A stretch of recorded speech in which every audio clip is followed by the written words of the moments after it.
Dear students, good evening. This is the second lecture of the series. So, in first two we talk about Hamlet's meet the characters, and now it's Hamlet listen to the story. So, first of all, see the stage where the play is set. On a dark winter night, a ghost walks the ramparts of Elsinore Castle in Denmark.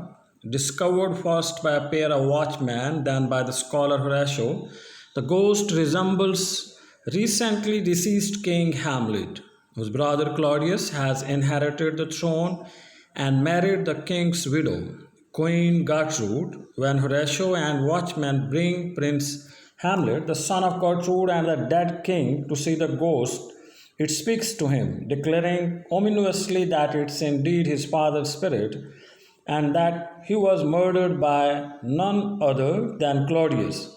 So, ordering Hamlet to seek revenge on the man who usurped his throne and married his wife. The ghost disappears with the dawn. So, this is the setting of the play outside the palace.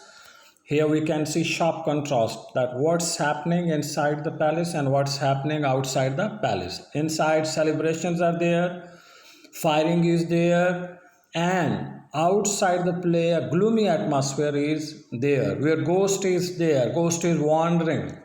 So, the start of this play, even if you can see the text, the line who is there is also very important. Next enters the protagonist, the important character. We are going to encompass here just the plot, important aspects there, dear students. So, Prince Hamlet devotes himself to avenging his father's death, but because he is contemplative and thoughtful by nature, he delays. Entering into deep melancholy and even apparent madness, Claudius and Gertrude worry about the prince's erratic behavior and attempt to discover its cause. They employ a pair of Hamlet's friends, Rosencrantz and Guildenstern, to watch him. When Polonius, the pompous Lord Chamberlain, suggests that Hamlet may be mad with love for his daughter, Ophelia, Claudius agrees to spy on Hamlet in conversation with the girl. But though Hamlet certainly seems mad, he does not seem to love Ophelia. He orders her to enter a nunnery and declares that he wishes to ban marriages. Again, over here, the next important aspect in this play is the entry of the main character, Hamlet. He's all the time thinking, all the time planning, but executing nothing. He does not do anything. He's not a man of action. He's just a thinking person. Contemplation is there throughout the play. And again, with the passage of time, we can see that the king has set two spies. And this another important thing, ingredient in this play is that there is a series of spies. One person is spying after another person. So this thing is very interesting and it goes. And that's another phenomena that we can find throughout the play. So here Hamlet is determined to avenge his father's death, which he couldn't till the end of this play. So testing the traitor, we have seen in the first slide that it was in fact who? It was the ghost that was telling that his father has been murdered, but Hamlet does not believe unless he checks it. So he needs testing, and that's why there is play within the play. A group of traveling actors comes to Elsinore, and Hamlet seizes upon an idea to test his uncle's guilt. He will have the players perform a scene closely resembling the sequence by which Hamlet imagines his uncle to have murdered his father, so that if Claudius is guilty, he will surely react. When the moment of the murder arrives in the theatre, Claudius leaps up and leaves the room. Hamlet and Horatio agree that this proves his guilt. Mousetrap play, you people know. Hamlet goes to kill Claudius but finds him praying, since he believes that killing Claudius while in prayer would send Claudius' soul to heaven. Polonius' plight. So Polonius is very shrewd, negative type of character and always spying. And here we see that he has hidden himself behind Eros. So when he is in the bedroom of Gertrude, and Hamlet is talking to his mother. So there his death occurs. Hamlet goes to confront his mother, in whose bedchamber Polonius has hidden behind a tapestry. Hearing a noise from behind the tapestry, Hamlet believes that king is hiding there. He draws his sword and stabs through the fabric, killing Polonius from the crime. He is immediately dispatched to England with Rosencrantz and Guildenstern. However, Claudius' plan for Hamlet includes more than banishment, as he has given Rosencrantz and Guildenstern sealed orders for the King of England, demanding that Hamlet be put to death. But that never happens there. Breaking tender heart, another death. Ophelia, a very tender lady, a beautiful, pretty girl, and she has very good heart. In the aftermath of her father's death, Ophelia goes mad with grief and drowns in the river. Polonius' son, Laertes, who has been staying in France, returns to Denmark in a rage. Claudius convinces him that Hamlet is to blame for his father's and sister's death. Then Horatio and the king receive letter from Hamlet indicating that the prince has returned to Denmark after pirates attacking his ship en route to England. Claudius concocts a plan to use Laertes' desire for revenge to secure Hamlet's death. Here we can see important thing that Ophelia, after death of his father, is also dead. Fencing with Hamlet.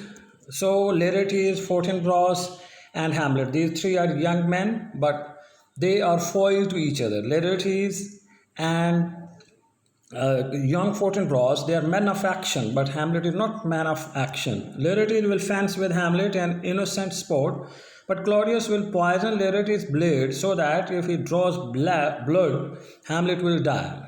As a backup plan, the king decides to poison a goblet, which he will give Hamlet to drink should Hamlet score the first or second hits of the match. Hamlet returns to the vicinity of Elsinore just as Ophelia's funeral is taking place. Stricken with grief, he attacks Laertes and declares that he had in fact always loved Ophelia.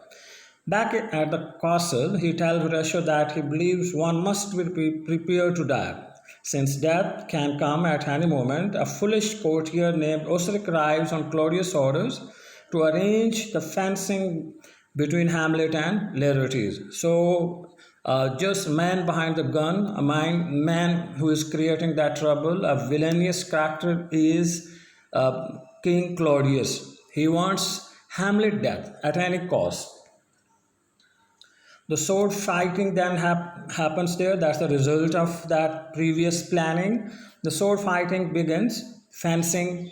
Hamlet scores the first hit but declares to drink from the king's proffered goblet. Instead, Gertrude takes a drink from it and it's swiftly killed by the poison. Laertes succeeds in wounding Hamlet.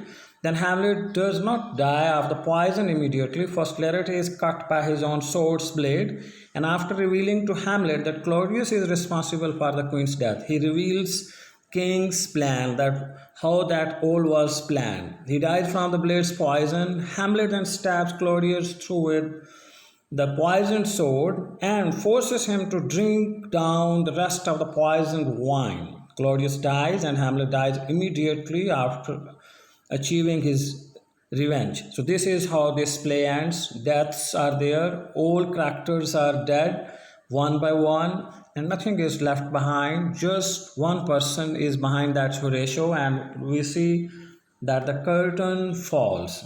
At this moment, a Norwegian prince named Fortinbras, who has led an army to Denmark and attacked Poland earlier in the play, enters with an ambassador. So if we can see at the start of this play, at the very outset, outside the castle basically they were having a watch, and against they were preparing themselves. Even King Claudius also mentions that they need to fight against the Norwegian king who are planning to attack. So here that king reaches there, that young prince reaches there, Norwegian King Fortinbras, who report that Rosencrantz and Guildenstern are dead. Fortinbras is stunned by the gruesome sight of the entire royal family lying sprawled on the floor dead. He moves to take power of the kingdom. Horatio, fulfilling Hamlet's last request tells Hamlet's tragic story. Fortinbras orders that Hamlet be carried away in a manner befitting a fallen soldier. So, in this way, this play ends. It meets a tragic end where all characters are dead, and certain at the end we can see that no person is alive except Horatio, who is there to tell the story what happened before. So, thank you for watching.